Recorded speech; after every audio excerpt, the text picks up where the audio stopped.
It's the one thing that we all have, the mind, right? But it's the one thing that we don't have a manual for.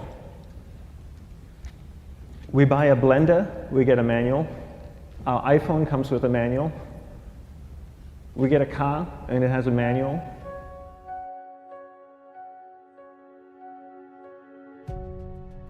Nobody teaches you how to use the mind. There's no manual for the mind. So this, I think, is one of the most essential things in making progress in our life, is really understanding how our mind works. It's the one thing that we have to live with 24 hours a day, 7 days a week. We have no choice.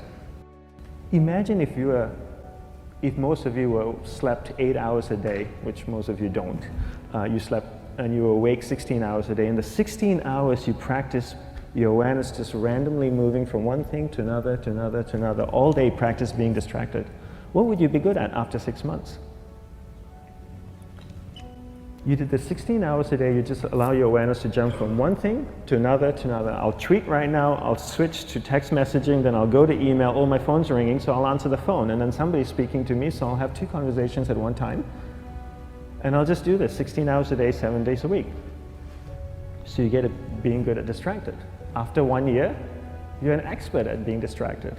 After a year and a half, they'll invite you to give keynote talks on being distracted. You're so good, you practice 16 hours a day.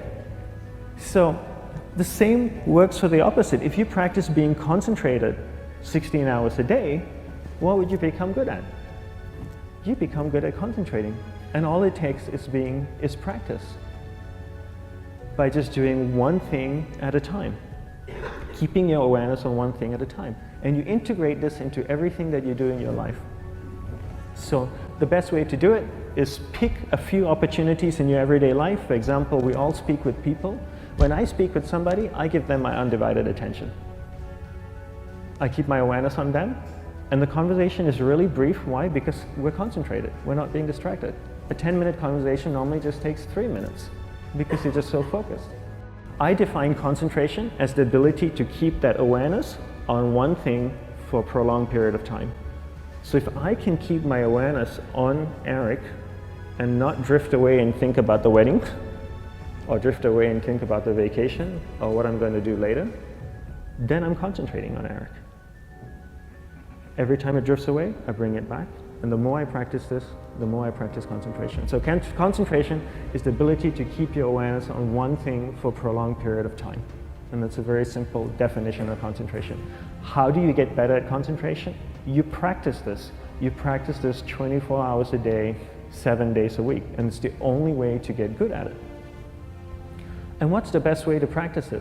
The best way to practice it is to integrate it into everything that you do in your life. Not to meditate 10 minutes in the morning. It doesn't work. You really need to look at your life the same way a sprinter in the Olympics looks at his life. You've all heard of Usain Bolt, the man that won the gold medal twice, 2 Olympics in a row, broke the world record.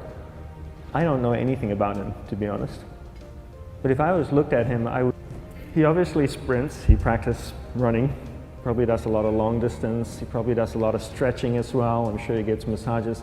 He looks like he eats the right kind of food.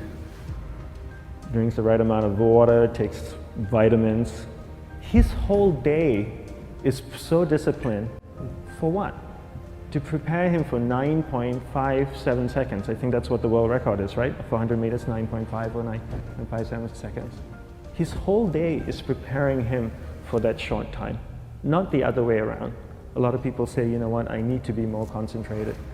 So you know what, I'm going to meditate in the morning, I'll sit down for 2 minutes. Okay, now I'm Zen master. And the remaining 23 hours and 58 minutes, they just go about being ordinary and crazy. How does that work? How would you change? It's not balanced at all. So if for 23 hours and 58 minutes you were not being concentrated, you allowed your awareness to jump from one thing in your mind to another thing, to another thing, to another thing, to another thing, in an uncontrolled way, what would you be good at? And out of a prolonged concentration is the wonderful power of observation. You just become more observant, and when you become more observant, you see solutions quicker and you solve things quicker. And it's a wonderful, powerful feeling when somebody is concentrated on you and not being distracted. So the best way is to integrate it into your everyday life. You're speaking with your spouse, give her or give him your undivided attention. So develop your awareness, integrate it into everything that you do in your life. And that's the best way you become good at. The next thing we need to develop is develop your will. Will is really important. Will is almost like a muscle in your mind, and you use that to pull and control your awareness and take it from one area of the mind to another. And the will needs to be developed, and same like concentration, if you don't cultivate the will, it doesn't grow. And this is something that really needs to be cultivated. How do you develop the will? There's 3 very simple ways to develop the will. 1 is you finish what you begin. 2 is you finish it well beyond your expectation, no matter how long it takes. 3 is you do a little bit more than you think you can do. All of those things require effort, and effort is will. It's so much easier to start a project than to finish a project, right? When you start a project, you're feeling creative, you're feeling inspired, you're full of energy. At the end of the project, you go, whose idea was this? So it requires tremendous amount of will to finish, and every time you complete something, you develop a little bit more will, and you have that muscle. And will is an amazing thing to develop, because once you develop will, that same will you can use in every aspect of your life to keep your awareness on one thing at a time, to finish projects, to see things through to the end, anything you want. The best way to develop will, bring it into your everyday life, into everything that you do. Give you an example, the way I integrate it into my everyday life, I try and finish what I begin. So for example, going to sleep. I sleep every night, so I put on my pajamas, I floss, I brush my teeth, I go to bed, I sleep, I wake up in the morning, I make the bed. Why? Because I'm finishing what I start.